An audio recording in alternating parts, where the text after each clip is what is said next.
Welcome to Crisis and Perception, where we examine the systems shaping our world, one book at a time. Today, we're diving deep into Taylor Branch's monumental second volume of his trilogy on the King years, Pillar of Fire. America in the King years, 1963-65. And this isn't just a history lesson. This is really a masterclass in how institutional change actually happens. Yes. We often talk about the civil rights movement with this, very tidy, simple moral narrative. Right. The story of Dr. King leading the nation to a moral awakening. Exactly. But Branch's work, it just forces you to see that period, from 63 to 65, not as some kind of morality play, but as a systemic confrontation, a violent clash where law, morality, and these deeply entrenched power structures were colliding. It was a crucible. There's no other word for it. This 2-year span was a profound structural breaking point in American democracy. And Branch, he meticulously documents how that pressure forced every major institution to change. Everyone. Every single one. The White House, Congress, the FBI, local police forces, even the national media, they all had to fundamentally change their behavior or, frankly, face destruction through sheer contradiction. So our mission for you today is to get right into that systems level. We want to analyze the mechanics of how this change was engineered. We're moving way beyond biographical tributes to really understand the institutional roles of, say, the federal government, the grassroots movements, and the brutal use of state power during this incredibly kinetic phase. And to set the stage, we should really appreciate the historian we're working with here. Taylor Branch is one of the masters of the era. Pillar of Fire follows his Pulitzer Prize-winning first volume, Parting the Waters. And his gift is the methodology, right? The sheer depth of the research. Oh, absolutely. He spent years on this. We're talking nearly 2,000 interviews. And that allowed him to penetrate the most obscure corners of the past, linking the quiet, incredibly dangerous work of local organizers directly to the highest political decisions being made in Washington. That level of detail is just so critical because it completely dismantles the myth that this change was simple or inevitable. Branch argues that this specific period, 63 to 65, was defined by tides that crested. So what was it? What made these 2 years the absolute, undeniable, critical window for systemic change? It was the intensity, the sustained pitch of the challenge. The movement was demanding that America address the fundamental meaning of words like dignity, equal votes, equal souls, and to do it right now with no compromise. And the action that kicks this whole volume off is the Birmingham campaign in May 1963. Branch calls it a miracle. It was a miracle, but also a desperate, calculated leap. A leap because King was struggling at that point, wasn't he? Precisely. Post-Albany in 1962, King had been branded a failure. Segregation was still firmly in place there. The key to Birmingham was the moral witness of the participants, and this is the crucial part, which included school children. Down to first and second graders, volunteering to face police dogs and fire hoses. There was just no historical precedent for that level of civic courage and, importantly, strategic planning. So you have children, literally children, turning the power balance of a deeply segregated nation upside down. Not with money, not with military force, but with pure, visible, moral confrontation.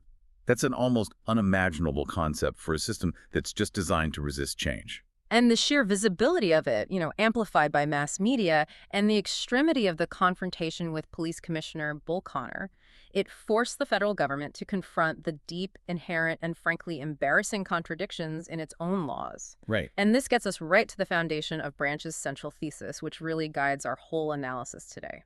Civil rights progress did not emerge from some spontaneous, gradual moral consensus. The system was too entrenched for that. Far too entrenched. Instead, progress only resulted from sustained, calculated pressure applied directly to institutions that were, in his words, designed to resist change. So the system's default setting was resistance. And only massive, public, and dangerous disruption could alter the incentives for those in power. Let's start with the mechanism King chose for that disruption. Nonviolence as a strategic system, not just a moral posture. King's move to Birmingham was that calculated gamble we mentioned. It followed the painful failure of the Albany campaign and a really significant schism within the National Baptist Convention. He was actually excommunicated by the convention president. So he needed a win, a visible win. He desperately needed one to restore his credibility and, the SCLC's funding power. And he didn't pick Birmingham by accident. It was known as the symbolic bastion of segregation. Why was that deliberate choice so important to the strategy? It was all about forcing a public drama. King realized that all the dignified, legal routes to change were either closed or just moving way too slowly. Birmingham was about taking the initiative and forcing a high-stakes, globally visible showdown with Bull Connor, who was, infamous for his volatility and brutality. The goal wasn't to change Bull Connor's heart. Not at all. The goal was to expose the system that Bull Connor represented to the entire world. It was a conscious decision to embrace the public spectacle of what they called unmerited suffering. Branch makes it really clear that King and his colleagues learned that this suffering was the surest, maybe the swiftest, messenger to break through to guarded or disinterested strangers. Meaning the northern white audience, the federal government, and, so critically, the global community watching the Cold War rivalry unfold. Wow. And the preparation for this strategy, it just reveals the depth of the calculation. King warned his friends at the retreat where they planned the campaign that, and this is a quote, "Some of the people sitting here today will not come back alive from this campaign." So this wasn't just a protest. This was a nonviolent war. It had an expected casualty count, and it was designed explicitly to generate irresistible external pressure that the political structure could no longer afford to ignore. And this is where it gets really interesting, right? Because this strategic commitment to nonviolence immediately drew fire from competing systems of resistance. I'm thinking specifically of the Black nationalist movement, the Nation of Islam, and of course, Malcolm X. Oh, absolutely. Malcolm X, who was already the national minister for the NOI, had been criticizing nonviolence since the Montgomery bus boycott, calling it passive resistance. He ridiculed it. Publicly, he mocked the idea of a movement built on sit-ins. He famously said, "Anybody can sit. A coward can sit. It takes a man to stand." He was cultivating a very deliberate aura of violence. I remember reading his boast that if someone mistook a Muslim for a nonviolent advocate and laid hands on them, "We'll put you to death just like that." This wasn't just talk, was it? No, it was a completely different philosophical and systemic approach to confrontation, one that sought to meet violence with equal or even superior force. And the internal tensions within the NOI system around that very policy became really visible in 1962 after the Los Angeles Stokes shooting. Yes, where police officers shot 7 unarmed Muslims, killing 1, Ronald X. Stokes. Malcolm X flew out there immediately, and he was ready for a sanctioned, bloody retaliation against the police. He felt the moment demanded an honest Muslim response and was fully expecting bloodshed. But the rigid internal structure of the NOI, it blocked that response, which really reveals the complexity of their own systemic controls, doesn't it? It absolutely does. Strict orders came down directly from Elijah Muhammad. No retribution. He told them, "Play dead on everything." And Malcolm obeyed, but he was furious. He chafed at it. He lost face among his critics, who pointed out he just looked passively to God after an all-white jury ruled the killing justifiable. So even the NOI, with its image of militancy, had its own internal system of control that demanded strategic withdrawal, just like King's movement. For different reasons, but yes. It shows that even systems that cultivate an external image of uncompromising militancy have their own internal checks and balances. Okay, so that external strategy, forcing a crisis through suffering, was immediately complicated by the very entity the activists were trying to influence, the federal government. Which brings us to the second major system in play here, federal law enforcement's profound ambivalence and its systemic surveillance. The FBI was operating a dual system, and it was a devastating contradiction. On one hand, you have them notoriously ignoring or just standing apart from this horrific violence against civil rights workers, claiming it's a local police matter. Right. But on the other hand, they were simultaneously conducting relentless, invasive surveillance against the movement leaders themselves, particularly King and the NOI. Let's look at the Nation of Islam first. The FBI's counterintelligence program, COINTELPRO, against the NOI began in late 1962. It had a very specific goal, didn't it? It did. And you have to remember, the FBI had wiretaps on Elijah Muhammad going all the way back to 1957. Internally, the FBI described COINTELPRO as operating on the highest possible plane, but in reality, they were exploiting the most deeply held personal secrets within the organization to try and fracture it. How so? Branch details how the FBI had gathered all this knowledge of Elijah Muhammad's illegitimate children and just used it as ammunition. They sent anonymous, accusing letters laced with 2 years' worth of salacious details directly to his inner circle. Wow. And their stated intention was to generate extreme discontent and cause Malcolm X to fall into disfavor. So they weren't just observing. They were actively trying to destabilize and fracture the organization using personal scandal as a weapon. And what was the comparable operation against King during this same period? King was simultaneously under intense and increasing FBI surveillance authorized at the highest levels. Branch documents that an FBI witness later testified in a Texas courtroom that the call King took from Muhammad Ali on September 4th, 1964, was captured on a wiretap placed on King himself. And that was the first official acknowledgement of this. The first one, proving the depth of the government's distrust. Wait. So the individual who is forcing the nation to confront its legal and moral contradictions, who is risking his life to uphold the spirit of the Constitution, is at the very same time being treated by a branch of that same government as a subversive entity to be undermined and surveilled. I mean, how did King even begin to reconcile that ruthless political calculation? Well, that political calculation often superseded King's fundamental need for protection and advice. A critical example is the forced banishment of Stanley Levison. His trusted advisor and friend. Yes, forced out of his inner circle due to immense, sustained FBI pressure, all stemming from accusations of communist ties. That seems like an extraordinary price to pay just for political access. It was. But the pragmatic argument given to King was that the Kennedys, and later Johnson, were trying to balance the government among power politicians, not moral theorists. The message was clear. Levison's head was a small, necessary price to pay if they wanted the political machinery of the state to eventually move against segregation.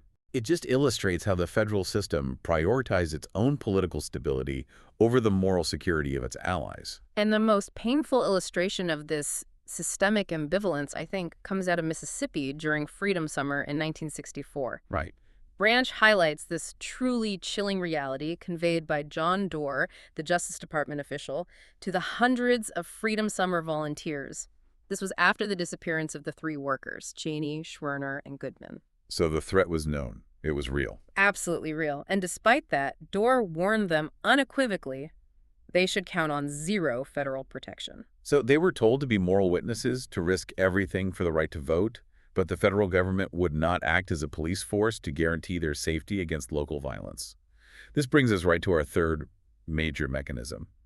Local violence wasn't just random bigotry, it was an enforcement system. Exactly. Local power structures used terror as a predictable, institutionalized system to maintain the racial hierarchy, especially when the veneer of law was being chipped away by federal courts. Just look at the stories from Amite County, Mississippi. Lewis Allen, a logger, was murdered in 1964. And why was he killed? Simply because he had witnessed the execution of an activist named Herbert Lee all the way back in 1961. He was killed 3 years later, just for observing an earlier crime. And for talking about it, Allen was explicitly targeted as the tip-off man for the integration-minded Justice Department.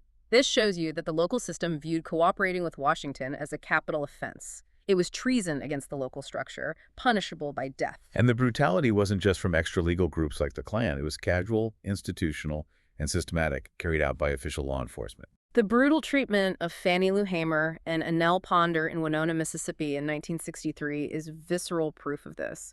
Ponder, who had trained with civil rights icon Septima Clark, and Hamer were arrested at a bus stop. Ponder had politely led her group to the white side of the cafe and had the audacity to object to the slurs they received. But she was following the law, the federal law, regarding interstate travel, right? She wasn't staging some radical protest. That is the horrifying point. She was following the rules, and yet the local police and highway patrolmen felt utterly entitled to inflict systemic violence simply because she followed the rules, and critically, because she took notes on the names and tag numbers of the officers. Documentation itself was a threat. A threat that they believed deserved immediate and painful eradication. Branch recounts Hamer describing being beaten with a blackjack until she couldn't feel her own limbs, while other arrested activists were forced to beat her. And even when activists were released from notorious places like Parchment Penitentiary, the system's goal was still degradation. It was institutional humiliation. Yes, the system was designed to break the spirit, not just punish a legal infraction. When the Greenwood leaders were taken to Parchman, they were greeted expressly as people who needed to be physically and mentally broken. They were forcibly shorn of all their hair, slathered with this bluish delousing grease, and then crammed into tiny isolation cells. The sweat box. The sweat box, 6 feet square, no lights, no windows. This methodical degradation enforced by the state correctional system served the primary institutional purpose of crushing dissent. The constant unrelenting pressure of all this, from external violence, from federal ambivalence, from internal exhaustion, it inevitably created deep fractures within the movement itself. Let's talk about those internal struggles over strategy and identity. That's our fourth systemic insight. Branch meticulously details the intense friction between SELC, King's organization, and SNCC, the Student Nonviolent Coordinating Committee. They just had fundamentally different systemic approaches. SNCC, led by figures like Bob Moses, favored this low-key, sustained, incredibly dangerous voter registration work at the local grassroots level. So a slower, more dangerous, but maybe a more deeply rooted form of change. It was. SCLC, on the other hand, required celebrity leadership, King's presence, to draw national attention and, crucially, massive funds from Northern donors. The SNCC veterans often saw King's approach as distracting from that slow, essential groundwork. And this structural tension, it also extended to the makeup of the movement, especially during Freedom Summer, when hundreds of white volunteers came down to Mississippi. Absolutely. There were deep tensions over integrating the movement. SNCC staff, particularly Black student leaders like Charlie Cobb, sometimes considered the white volunteers more trouble than they were worth, arrogant and yet naive about the dangers and the structural racism they were facing. So there's this philosophical divide. A huge one. The internal struggle within SNCC was largely defined as one between the power hardliners like James Forman, who focused on organizing mass power, and the floater existentialists like Moses, who believed the true organic anchor of the movement came from the people themselves, not centralized leadership. And while all this is happening, the Nation of Islam is having its own critical schism between Malcolm X and Elijah Muhammad, a power struggle that becomes highly visible right when the movement needed cohesion most. It was multi-layered. It started with Malcolm X chafing at that organizational passivity after the Stokes shooting, but it deepened over religious orthodoxy. Specifically, Elijah's son questioning the divinity of the founder, and, most damagingly, accusations of corruption centered on Elijah Muhammad's illegitimate children. So the internal structural integrity of the Nation of Islam is crumbling right as Malcolm X is gaining massive external traction as this radical voice. It shows that even structures that seem monolithic have to fight for coherence under pressure. The NOI's internal crisis ultimately pushed Malcolm X to break free, seek Orthodox Islam, and refocus his political critique on systemic oppression rather than theological purity. Let's pivot now to the visibility system. How did media exposure act as the lever that reshaped the federal government's incentives? This is our fifth point, the law of public attention. The media acted as a crucial, though sometimes reluctant, vanguard of visibility. They often unintentionally forced a national crisis. And the most system-defining example of the media's role isn't a news report. It's actually the landmark Supreme Court case, New York Times v. Sullivan, in 1964. That case established the actual malice standard, which seems, purely about the First Amendment. But Branch makes it clear it began as a systemic attack on the civil rights movement. It was an attempt at financial repression, plain and simple. The case stemmed from a small, factually inaccurate advertisement about the movement placed in the Times. Alabama officials sued the New York Times for libel and won an initial $500,000 judgment. $500,000 in 1964. That's an attempt to bankrupt the paper and, more importantly, create a chilling precedent. Exactly. This was a naked, systemic attempt by a state institution to financially repress civil rights coverage. If the Times lost, every newspaper covering the Deep South could face ruinous lawsuits, which would effectively silence the national press on the issue. But the Supreme Court's unanimous response created the actual malice standard for public figures, raising attention, as Branch puts it, permanently above its origins in concerted racial repression. The irony there is just profound. A foundational First Amendment ruling emerged directly from a state-sponsored attempt to repress the press. The system tried to stifle truth and ended up enshrining the right to report it. And conversely, segregationist leaders recognized the media's systemic role and tried to attack the messenger with rhetoric. Governor Ross Barnett of Mississippi was vocal, claiming the entire turmoil was a sinister illusion created by television itself. That's a classic defense mechanism of a threatened system, isn't it? Right. Attack the messenger. It is. Barnett argued that media bias was a smokescreen to hide the biggest power grab in American history, the concentration of power in Washington. It shows how the system, when confronted with undeniable visibility, attacks the mechanism of reporting when it can't control the message of protest. And this brings us to the last, and maybe the most crucial insight for understanding systemic change. Legislation only followed disruption, not polite persuasion.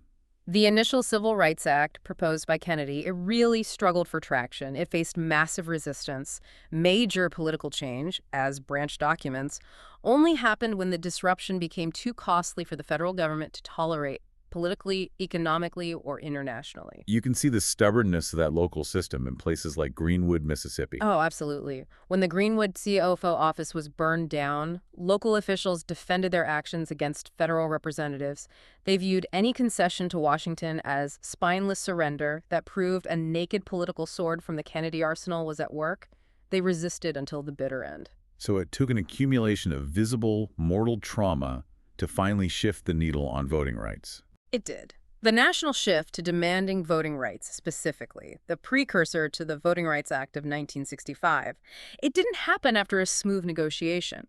It happened after the horrific violence and the triple murder of James Chaney, Andrew Goodman, and Michael Schwerner during Freedom Summer. The brutal deaths of those three men, particularly the two white middle-class Northerners, suddenly changed the calculation for Washington. It forced a national recognition that political inequality went much deeper than segregated schools and lunch counters. It was the mortal issue of voting by color, exposed through the high-profile deaths of activists, including white outsiders, that finally provided the necessary political catalyst for Congress.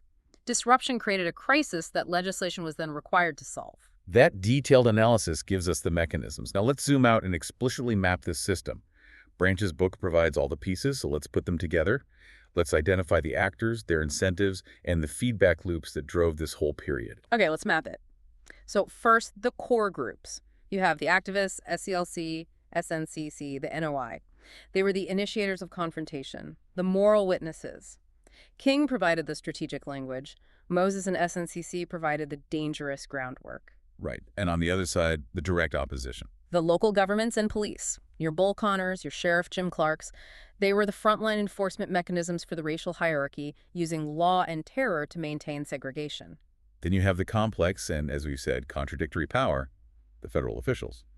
JFK, LBJ, the Justice Department, the FBI. They're the ultimate arbiters of national law, but their job was so fraught because they had to balance their Cold War reputation against the massive domestic political risk of alienating the Southern Bloc in Congress. Which explains the ambivalence and the surveillance. We also can't forget the media, the New York Times, CBS. The vanguards of visibility. They carried the story, forced the crisis onto the national stage, and as we saw with the Sullivan case, they often faced legal and physical backlash for it. And finally, operating in the shadows but with crucial institutional sanction, you have the white supremacist groups, the Klan, the Citizens Council. Exactly. They provided the extra legal violence used to ensure institutional compliance with segregation, often with tacit approval or outright collusion of local law enforcement. Okay, so let's talk incentives. What drove the behavior of the central actors, especially the federal government, to finally move? Well, at the end of the day, it was political stability and electoral pressure. The critical turning point was LBJ's massive landslide victory in 1964. That gave him the political capital and the incentive to push through major legislation because he was no longer shackled by the need to secure a future nomination. He had his mandate. He had his mandate. And you see other figures like Adam Clayton Powell, key political players, sensing this grassroots uprising was just too big to ignore, so he decides to lead it, reinventing his own image to capitalize on the movement's momentum. And the other major incentive, which you mentioned earlier, was the international stage, the Cold War. International reputation was a constant external check on domestic inaction. News of starvation in Mississippi, in LaFleur County, where officials were denying food aid to impoverished black citizens, That was profoundly embarrassing to U.S. leadership. The leader of the free world. Exactly. They're trying to sell themselves as the leader of the free world in the fight against communism. And this external pressure pushed the federal government to intervene, for instance, by forcing those reluctant county supervisors to finally accept federal food aid. Now let's map the competing narratives, because this is where the system fought its battles in the public sphere. And the segregationists were incredibly effective at framing their resistance, weren't they? Their core narrative was law and order states' rights. Local officials framed activism as communist-inspired external agitation. They were protecting local authority from the federal dictatorship they claimed Washington was trying to impose. That narrative justified resistance as self-defense. And King's strategy, built on confrontation, it centered on the nonviolent moral language narrative, appealing to the national conscience. To redeem America from its internal contradictions. And then you have Malcolm X offering that third structural critique, militancy. He cultivated a powerful psychological alternative, providing an aura of violence that gave voice to those who had lost all faith in democratic means. This clash of narratives and incentives, it created these powerful feedback loops. The system was kinetic, not static. The most potent feedback loop was protest, repression, visibility, a federal response. We see this cycle perfectly in St. Augustine, Florida in 1964. You have protest demonstrations, arrests, including the high-profile arrest of the mother of the governor of Massachusetts. Right. That leads to fierce repression violence, mass arrests. This repression generates massive visibility media coverage, acute embarrassment for the federal government.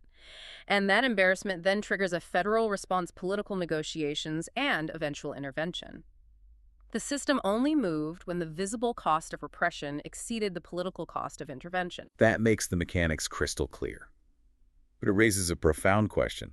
Why did local violence and systemic resistance persist even after a huge legislative victory like the Civil Rights Act of 1964? This is the critical concept of institutional lag.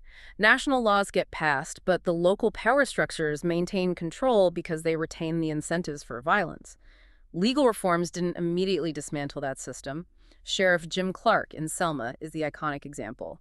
The '64 Act passed, but he continued to use brutal, visible, non-lethal tactics, nightsticks, cattle prods, mass arrests to resist compliance. So he wasn't necessarily killing people, but he was still creating that visible spectacle of violence. Exactly. He was maintaining the segregationist hierarchy through terror and humiliation, and that required the next highly specific round of confrontations in 1965, the Selma campaign, to secure the Voting Rights Act.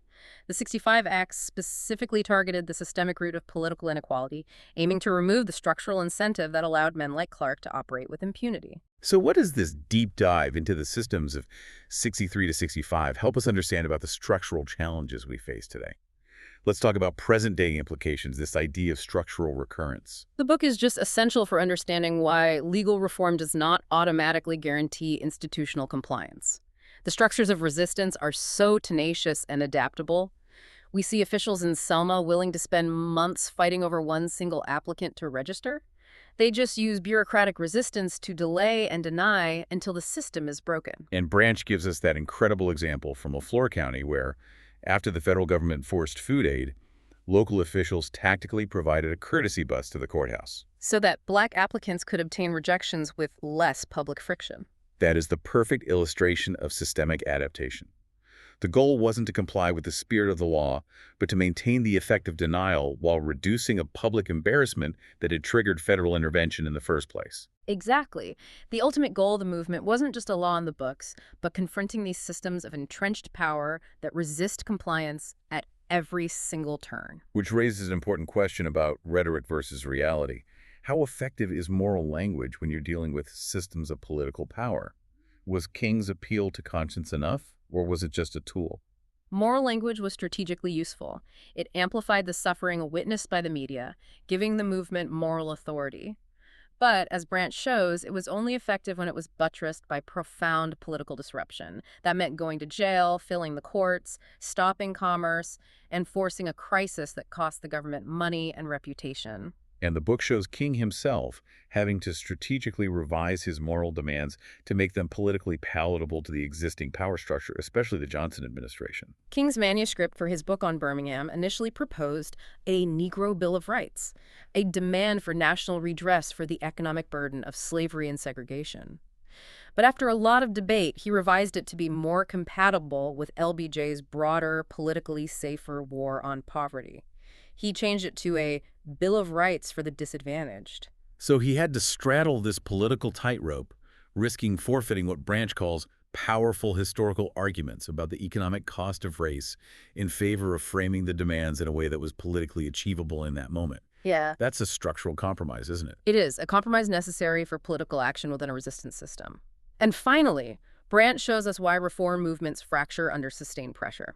We've talked about the external price, but the internal cost of this confrontation was catastrophic for the people driving it. The emotional and physical toll was immense, and it's often overlooked. It's easy to discuss strategy and systems, but then you read about James Bevel and Diane Nash raging in sorrow after the 16th Street Baptist Church bombing, contemplating becoming vigilantes. Turning from nonviolence to a black Muslim option to answer the crime with deeds of equal magnitude.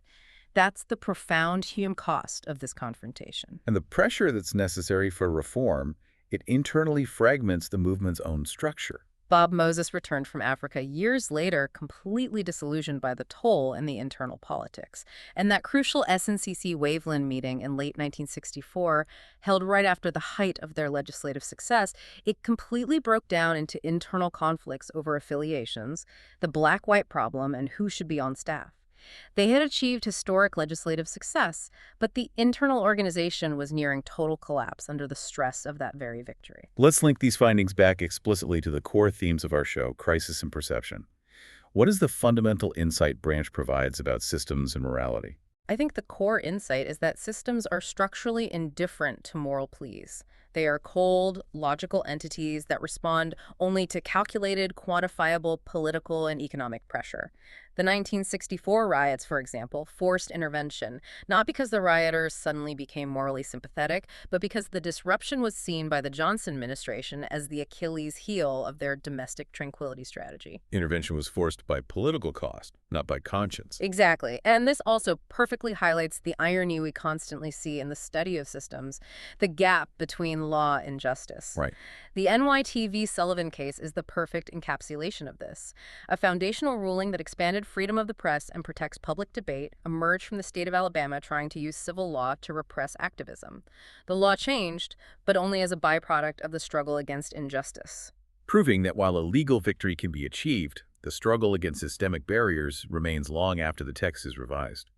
And finally, the book shows us so clearly how perception shifts only when incentives change or the crisis is brought home. For years, the profound repression and daily violence in the Deep South went unregarded by the wider country. Bob Moses often said that outsiders really didn't know and didn't have any way of understanding the depth of the systemic rot. It was only the cumulative pounding of distant news and, crucially, the murder of white volunteers during Freedom Summer, which made the system's violence touch a new, visible demographic, that the country truly came alive to the issues. Perception followed tragedy because tragedy altered the political calculus in Washington. So, to summarize what Pillar of Fire helps us see differently about this transformative era.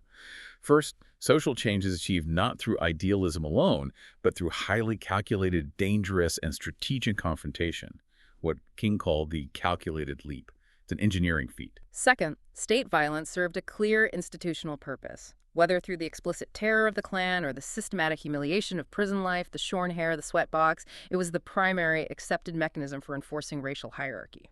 And third, the cost of reform was immense, forcing deep moral, political, and personal fractures within the movement and among its leaders.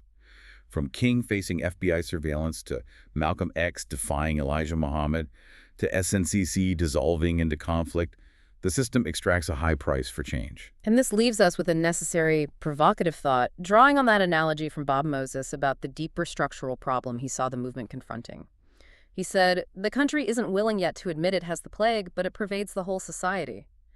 The progress of 1963-65, secured at such a high cost, reminds us that the struggle against entrenched systems is never complete because the foundational issues persist just beneath the surface of legal reform.